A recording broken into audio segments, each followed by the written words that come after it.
Donne-nous encore ce matin d'entendre, d'écouter comme écoutent les disciples et de mettre en pratique. Laisse que ton nom soit glorifié, Seigneur, au nom de Jésus-Christ. Amen. Amen. Voilà, nous sommes en train de voir donc les deux familles, et dans les deux familles, nous avons compris qu'une famille, l'une d'elles est une famille des cieux et l'autre est la famille sur la terre. Et nous avons compris par la grâce de Dieu que quand Dieu parle, quand Dieu dit quelque chose dans sa parole, c'est pour nous enseigner, c'est pour nous édifier, c'est pour nous faire comprendre la volonté de Dieu. Et donc c'est Dieu qui a créé les deux familles. Lorsque nous sommes partis donc de Éphésiens chapitre 3, versets 14 à 15, nous avons vu comment ce que Paul est en train de dire que toutes les familles tirent leur nom dans le Père, la famille des cieux et la famille sur la terre. Ensuite, nous avons compris aussi que la famille de la terre était tombée dans le péché. Mais aussi hier, nous avons découvert que la famille du ciel aussi, il y a une partie de la famille du ciel qui est tombée dans le péché. Parce que la famille du ciel, c'est l'ensemble des anges, des esprits, des habitants du ciel. Et la famille de la terre, c'est l'ensemble des hommes, donc les habitants de la terre. Est-ce qu'on peut acclamer le Seigneur? Et le péché est venu d'où? Est venu d'un ange, d'un archange, d'un ange puissant qui est devenu Satan. C'est lui qui a commencé à manifester le désir du péché. La Bible déclare que tu étais intègre dans tes voies depuis le jour où tu fus créé jusqu'à celui où l'iniquité a été trouvée en toi. Donc le péché, c'est aussi quelque chose qui se manifeste dans le cœur de la créature. En voyant des choses, en convoitant les choses, et on peut développer l'iniquité. Et c'est comme ça que Dieu l'avait chassé. Malheureusement, il y a un tiers des anges qui ont suivi Satan, le diable. Donc le péché, c'est une contamination. Là où il y a le péché, même si c'est une seule personne qui a commencé, il peut ou elle peut contaminer les autres. Voilà pourquoi nous devons vraiment fuir et abandonner vraiment tout ce qui est péché. Même nos amis, quand tu vois que ton ami, il aime le péché, il aime le monde, il faut s'en éloigner. Sinon, il va te contaminer. Alléluia. C'est comme ça que Dieu va chasser Satan. Et Satan va venir sur la terre pour pousser l'homme de la même manière que lui, il avait péché. Parce qu'il voulait se faire Dieu. Il voulait être égal à Dieu. Il a poussé aussi l'homme de pécher. Voilà ce qui a fait que sur la terre, la famille de la terre soit aussi dans la sueur du péché. Et depuis lors, il y a des souffrances, il y a plusieurs choses qui se sont manifestées dans la vie de l'homme. Et nous avons vu que, puisque la famille, c'est un ensemble de personnes qui sont réunies sous le même toit, et aussi c'est un ensemble de personnes qui sont unies par le sang ou par les alliances, nous voyons donc qu'il y aura donc des transmissions de péché des parents ou des grands-parents sur vraiment les descendants. Et c'est comme ça que nous sommes en train de voir quels sont les signes des mauvaises influences, quelles sont les choses qui ont mené les péchés dans les familles. Et la première souillure, la première caractéristique, le premier signe de péché que nous sommes en train de voir dans la famille, ce sont les boissons énivrantes. Les boissons énivrantes. Et nous sommes en train de parler du vin. Le vin, vraiment, les boissons énivrantes, comiques, où on mène les souillures, les malédictions dans les familles. Et c'est ce que nous sommes en train de voir. Avec Noé, nous avons vu que c'était une bonne famille au départ. Ils sont rentrés dans l'arche. Dieu avait vu que Noé était juste. C'était une bonne chose. Mais quand ils sont sortis, après le déluge, quand Noé et ses enfants, ils sont sortis de l'arche, Noé a cultivé le vin, la vigne, il a bu du vin, il s'est délivré et il s'est découvert dans sa tente. Il est resté nu, chers frères et sœurs. Voilà comment est-ce que la malédiction va encore rentrer. Et c'est cette malédiction qui est en train de s'étendre sur les hommes jusqu'à présent. Et nous avons vu aussi que Paul est en train de nous parler maintenant de la vie de la famille de la terre. À cause du péché, la famille de la terre s'est séparée de Dieu. À cause du péché, la famille de la terre est devenue une famille païenne, une famille loin de Dieu, une famille qui veut marcher comme elle veut. Donc, une vie païenne, c'est une vie qui est loin de Dieu. C'est une vie dont les hommes ou les membres de cette vie-là ont l'intelligence obscurcie. C'est ce que nous sommes en train de voir avec Paul. Paul est en train d'expliquer que vous ne devez plus marcher comme vraiment des païens qui marchent selon la vanité de leurs pensées. Et la première caractéristique, le premier signe d'un païen que nous sommes en train de voir, c'est qu'un païen a des vaines pensées. Ces pensées sont vaines. Nous avons dit que ce qui est vain ou ce qui est vain, c'est quelque chose qui est sans valeur. C'est quelque chose qui est sans sens. Donc la vie du paganisme, la vie de païen, c'est une vie sans sens. C'est là où nous comprenons que dans la Bible, quand on parle des païens, ils avaient aussi deux choses. Ils aimaient boire, ils aimaient manger. Alléluia. Les païens aimaient les fêtes. Dans la Bible, tu vas voir la plupart du temps, il y avait des fêtes. On organisait des fêtes pour que les gens viennent pour boire et pour manger. C'est pourquoi Jésus avait pris aussi ces exemples en disant que ce qui arriva du temps de Noé arrivera pareillement. Les hommes mangeaient, buvaient, mariaient leurs enfants, ainsi de suite, jusqu'à ce que Noé est rentré dans l'âge. Donc à cause des fêtes, à cause du manger et du boire, selon la vie païenne, on avait rappelé que manger et boire de l'eau ou du jus, ce n'est pas mauvais, ce n'est pas un péché. Mais ici, manger et boire, c'est toute une distraction qu'on montre. Pour les païens, quand ils vont dans les bars, ils vont dans les gandas, ils vont dans les fêtes, ils oublient que même Dieu existe. Ils oublient que Dieu, l'œuvre de Dieu est en train de s'accomplir. Ils oublient que Jésus revient. Ils oublient qu'il aura l'enlèvement. Ils oublient qu'il y aura un jugement sur la terre à cause du péché. Voilà la distraction que le diable a placée dans le monde. Et tous les jours, les gens sont en train de vivre fête na fête. Donc, de festin en festin. Boire et manger, boire et manger, boire et manger. Les gens sont en train de perdre de vue que le monde est en train d'aller à sa fin. Alléluia. C'est pourquoi Jésus a dit attention, ce qui arriva du temps de Noé, de la même manière que les gens qui étaient dans le temps de Noé avaient oublié que le jugement va venir, le déluge, parce qu'ils étaient en train de boire et manger, cela va se faire aussi dans ce siècle présent. Du temps de Lot aussi à Sodome et Gomorrhe, c'était la même chose. Les gens mangeaient, buvaient. Et hier nous avons dit fais attention, toi qui aimes les fêtes, toi qui aimes les invitations, pour la plupart du temps dans ces milieux-là, il y a plusieurs démons qui sont là pour communiquer les gens la vie de débauche, pour emmener les gens à faire ce qui est mauvais. Et aujourd'hui, beaucoup de chrétiens sont devenus faibles spirituellement. Ils n'ont plus même le temps de jeûner parce qu'ils sont en train de manger les mets du roi. La nourriture, c'est Dieu qui a créé, mais le diable a la capacité d'infester la nourriture. Le diable est capable d'empoisonner spirituellement la nourriture pour envoûter les hommes. Il y a des bonnes nourritures qui sont sanctifiées par la parole, par la prière, mais il y a aussi des nourritures envoûtées. Alléluia. Amen. Nous connaissons l'histoire d'Israël. Toi qui aimes manger n'importe où, n'importe comment, n'importe quoi, attention. On peut t'affaiblir ta vie de prière. On peut t'affaiblir ta force. On peut te voler, on peut te prendre des choses spirituellement, on peut même te détruire à cause du manger. Fais attention. Un véritable chrétien, un enfant de Dieu, ne mange pas n'importe comment, n'importe quoi, n'importe où. Même si tu as faim, attention, il faut d'abord discerner. Qui a préparé la nourriture que tu es en train de montrer? Manger. Ou bien la nourriture qui t'est présentée. La boisson qui t'est présentée. Qui a quelles sont les intentions? Il faut prier. Parce que les enfants du diable, même quand il y a des organisations de fêtes, ils aiment toujours la commission cuisine. Alléluia. Parce qu'ils savent que quand elles vont préparer là, elles vont envoûter la nourriture. Tous ceux qui seront dans la fête là, en mangeant là, quand ils vont rentrer, chacun aura des problèmes. Parfois les mauvais rêves, parfois les problèmes de maladies, ainsi de suite. Parce que les nourritures qui étaient préparées, les aliments là, les gens qui étaient à la commission cuisine, c'était les gens qui étaient du monde des ténèbres. Voilà pourquoi il faut faire très attention de manger n'importe où, n'importe quoi, n'importe comment. Je ne sais pas si je me fais comprendre. Frères et sœurs, Israël était en route vers la terre promise. Ils arrivent sur les plaines de Moab. Moab, c'est un peuple étranger. Nous avons vu que Moab vient des filles de Lot. Lorsque Lot est sorti de Sodome et Gomorrhe, sur la hauteur là où ils étaient là-bas, les filles de Moab ont dit, l'aîné a dit à la plus jeune, faisons boire du vin à notre père et couchons avec lui. Et parmi les enfants qui sont nés là, pour l'aîné, c'est Moab. Donc c'est un peuple qui est sorti de l'inceste. Et c'est là où nous allons voir que Moab va commencer à vouloir aussi infester Israël. J'ai dit au début qu'une personne qui vit volontairement dans le péché, il aura une sémence, il aura un esprit qui veut conduire aussi les autres dans le péché. Moab, c'est déjà des enfants qui sont nés dans l'inceste. Les rapports sexuels, l'accouplement entre Lot et sa fille aînée.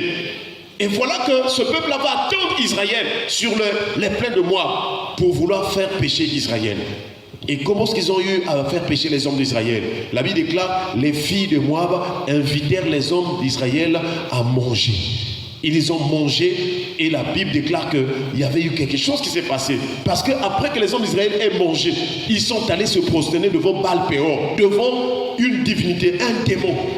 Beaucoup de gens sont dans l'idolâtrie à cause des nourritures, des consommations. Mais cette année, fais un effort. Quand tu veux manger, mange. Prépare toi-même. Achète les choses au marché, viens préparer dans ta maison. Ne va pas manger n'importe où. Je n'interdis pas les restaurants, mais il faut faire attention. Il y a des restaurants aussi, on prépare la nourriture, mais on fait les fétiches pour avoir les clients. Or, toute nourriture, tout aliment où on a fait les fétiches est infesté des démons. Oui, Parce que la personne est allée consulter pour avoir les clients. Mais les démons qui apportent les clients, qu'on prépare, ils rentrent dans les nourritures. Et ceux qui mangent ces nourritures-là sont infestés par les démons. Voilà pourquoi aujourd'hui il y a des problèmes, des situations, on ne comprend pas. Ah, mais moi je suis lourd, je n'arrive plus à aller à l'église. Qu'est-ce que tu avais mangé? Alléluia. Mais nous prions ce matin que la puissance de Dieu te délivre au nom de... Ce qui est bien, c'est que si tu pries beaucoup, si tu gardes la voix du Seigneur, lorsque tu manges une nourriture envoûtée, tu feras la diarrhée pour que ça sorte. Est-ce qu'on peut acclamer le Seigneur? Donc le manger et le boire, fais attention. Et les boissons énivrantes sont un poison qui fait rentrer les démons dans la vie des gens. Et nous voyons, depuis hier, nous sommes en train de voir, Paul est en train de nous parler de toutes ces choses. Et il dit que ne vous enivrez pas de vin, c'est la débauche. Soyez au contraire remplis du Saint-Esprit. Nous devons lui marcher comme les païens. Un enfant de Dieu ne doit plus marcher comme un païen. Un païen a des vaines pensées. Un païen, même si c'est un docteur, même si c'est un intellectuel, lui, il va chercher une vaine vie. Une vie sans sens. Une vie qui n'est pas construite par la parole de Dieu. Une vie qui n'est pas enseignée, édifiée par la parole. Or, nous, notre vie, notre lumière, c'est la parole de Dieu. Donc ta vie en tant qu'enfant de Dieu, ce qui est plus important pour toi, c'est la parole. Est-ce qu'on peut acclamer le Seigneur? Et c'est comme ça, frères et sœurs, que hier Dieu nous a conduit encore à une autre histoire dans le livre de Daniel. Daniel chapitre 5, je vais paraphraser pour gagner un peu du temps. Nous voyons dans Daniel chapitre 5, la Bible déclare que Belshazzar, roi de Babylone, organisa un grand festin. Et dans ce festin-là, il y avait du vin. Et ce roi-là, la Bible déclare qu'il va venir goûter. Il va goûter le vin. Lorsqu'il va goûter le vin, donc c'est comme si le vin a transporté les idées. Parce que les boissons inivrantes, même si c'est une petite quantité, quand tu bois déjà sur le plan, ça dit que ça commence à changer tes idées. Ça commence à changer tes sentiments. Et ce roi-là, lorsqu'il eut goûté au vin, lorsqu'il a goûté au vin, il va maintenant aller prendre les vases. Parce que lui, Belshazzar, c'est le fils du roi Nebuchadnezzar, qui était le roi de Babylone. Nebuchadnezzar, son père, est mort. Mais c'est lui qui avait pris Israël à Jérusalem pour les emmener en captivité à Babylone. Est-ce que tu es en train de comprendre l'histoire? Et c'est là où, lorsque Nebuchadnezzar il est mort, alors son fils est passé qu'on appelle Belshazzar. Son fils là aussi, alors on va prendre donc du vin, il va commencer à goûter le vin, il va prendre maintenant les vases sacrés qu'on utilisait dans le tabernacle pour le culte en l'honneur de l'Éternel. Lui, il va prendre ces vases-là, il va appeler ses femmes, il va appeler ses concubines, ils vont mettre le vin dans les vases. Et ce qui va s'ensuivre, c'est la sentence, le châtiment de Dieu. Nous avons dit qu'aujourd'hui, nous ne pas le soir, nous allons continuer à expliquer cela parce que ce roi-là va mourir. Qu'est-ce qu'on peut retenir? C'est que lorsqu'on prend du vin, lorsqu'on prend les boissons enivrantes, qu'on mette dans les choses sacrées, c'est un grand péché. Alléluia. Parce que le roi, il a bu. On peut dire que c'est un roi païen, il peut pour lui boire parce qu'il est païen. Mais qu'est-ce qui a fait que Dieu puisse juger, puisse détruire ce roi, son royaume? C'est parce qu'il a pris le vin, il l'a placé dans les vases d'or qu'on utilisait en Israël. C'est là où nous comprenons que les vases d'or, les choses saintes, les choses consacrées à l'Éternel ne peuvent pas cohabiter, ne peuvent pas se mélanger avec les boissons enivrantes. Alléluia. Or, toi et moi, en Jésus-Christ, nous sommes devenus aussi un vase de l'Éternel. Est-ce qu'on peut acclamer le Seigneur? David a dit, tu oignes ma tête et ma coupe déborde. Tu oignes ma tête et ma coupe déborde. Or, la coupe que David disait, c'était son homme intérieur. C'était sa personne, c'était son âme. Lorsque nous avons reçu le Saint-Esprit, c'est l'onction de Dieu que nous avons reçue. Et nous sommes devenus des vases d'or et d'argent. Parce que le but du Saint-Esprit, c'est de nous conduire à la sanctification, à faire ce qui est juste aux yeux de Dieu. C'est le Saint-Esprit qui nous convainc pour dire ça, ce n'est pas bien. Ne suis pas cette voie, ne fais pas ceci. C'est ce qu'on appelle la sanctification. La sanctification, c'est s'éloigner du péché, s'éloigner, s'abstenir, refuser ce qui est impur, ce qui est souillé. Voilà la vraie vie chrétienne, la vie de nos enfants de Dieu. Et c'est comme ça que nous aussi, dans la maison de Dieu, c'est ce que Paul a dit à Timothée, 2 Timothée chapitre 2, versets 21, 20 à 22. Il a dit que dans une grande maison, il n'y a pas seulement les vases de terre, des vases de bois, ainsi de suite, mais aussi des vases d'or et d'argent. Alléluia. Et Paul dit à Timothée, celui ou bien quiconque se conserve pur sera un vase d'or et d'argent utile pour son maître. Est-ce qu'on peut acclamer le Seigneur? Donc pour que que tu sois utile à Dieu, tu dois marcher la sanctification. Voilà pourquoi nous disons qu'un vrai pasteur, une vraie église qui est agréable au Seigneur doit prêcher la sanctification. Parce que la personne qui sera utile devant Dieu, utile veut dire la personne qui ira au ciel, la personne qui est agréable à Dieu. C'est une personne qui se sanctifie. Or, la sanctification veut dire s'abstenir des souillures, refuser la débauche, refuser la sanctification, refuser les boissons enivrantes, refuser ce qui est impur. C'est ce qu'on appelle la sanctification. Malheureusement pour ce roi-là, il a pris le vin qui est quelque chose de souillé. Moi, quand j'entends les pasteurs dire, oh non, vrai, non, on peut boire un peu. Oh, est-ce que vous avez tout lu toute la Bible? Ici, là, le roi, là, ne s'était pas d'abord enivré. Il a goûté seulement. Dès qu'il a goûté, allez, les idées ont changé. Il est allé prendre ce qui est sacré pour suer. Donc, ce n'est pas la quantité qui compte dans l'ivronnerie, mais c'est la nature même de la boisson. Parce que quand on parle du vin, c'est quelque chose qui est passé par la fermentation. La fermentation, c'est l'image de la pourriture. Or, nous savons que ce qui est de Dieu, ce qui est de Christ ne doit pas être pourri. Parce que Jésus était mort. Le premier jour, il était sur la terre. Le deuxième jour, le troisième jour, avant la corruption, Jésus est ressuscité. Est-ce qu'on peut acclamer le Seigneur? Que le Seigneur nous aide à comprendre et à retenir ces choses. Et depuis que nous avons commencé ce thème, nous sommes en train de prier. Moi, notamment le pasteur, je suis en train de prier. Tous ceux qui sont esclaves des boissons enivrantes, que Dieu les délivre. Parce que les ivrognes ne peuvent pas aller au ciel. Les gens qui consomment les boissons enivrantes ne peuvent pas aller au ciel. C'est impossible. Fais un effort, jeûne, prie le Seigneur. Dis Seigneur, délivre-moi. Je suis encore dans les boissons enivrantes. Je bois encore, je consomme encore l'alcool, les whisky, ainsi de suite. Mais tu es capable de me délivrer. Il y a eu des gens qui buvaient plus que toi, mais Dieu les a délivrés. Ils sont en paix. Pour que tu aies la paix avec Dieu, il faut quitter les boissons enivrantes. Pour que le Saint-Esprit travaille puissamment dans ta vie, tu dois abandonner les boissons enivrantes. C'est pourquoi Paul a dit, ne vous enivrez pas de vin, c'est la débauche. Soyez au contraire remplis de l'esprit. Si tu bois, tu es en train de souiller le temple de Dieu. Parce que toi, tu es devenu le temple de Dieu. Ton corps est le temple de Dieu. Mais si tu mets les boissons enivrantes, tu es en train de souiller le vase d'or. Tu es en train de souiller le temple de Dieu. Et de la même manière que ce roi-là était mort, toi aussi tu vas partir à la mort. Voilà pourquoi, quand tu écoutes la parole de Dieu, n'endurcis pas ton cœur. Ne ferme pas ton cœur. Ne murmure pas. Ne dis pas que c'est difficile d'abandonner. Sinon, le diable va te conduire à la mort. Mais dis, Seigneur, si tu le veux, tu peux me rendre pur. Est-ce qu'on peut acclamer le Seigneur? Que le Seigneur nous donne d'être comme ce lépreux-là. Le lépreux, il a dit à Jésus, si tu le veux, tu peux me rendre pur. Et j'aimerais te rappeler que Jésus est capable de te délivrer de la boisson, des boissons enivrantes. Il est capable de te donner une nouvelle vie, une vie de paix et de joie avec le Seigneur. Je t'assure, cette année, c'est une année décisive pour toi. Ne joue pas, parce que Dieu nous a déjà dit, depuis le 31 décembre passé, pour rentrer, il a dit, c'est une année de supériorité, de victoire, de paix. Tu dois être au-dessus de la boisson, tu dois être au-dessus des tentations, au-dessus de ce que l'ennemi va présenter sur toi. Et si tu comprends la pensée du Seigneur, cette année, ça marchera au nom de Jésus. Baissons les têtes dans la prière, nous allons remercier le Seigneur pour sa parole, et lèvons-nous à prier le Seigneur au nom de Jésus. Nous te rendons grâce pour de notre Père.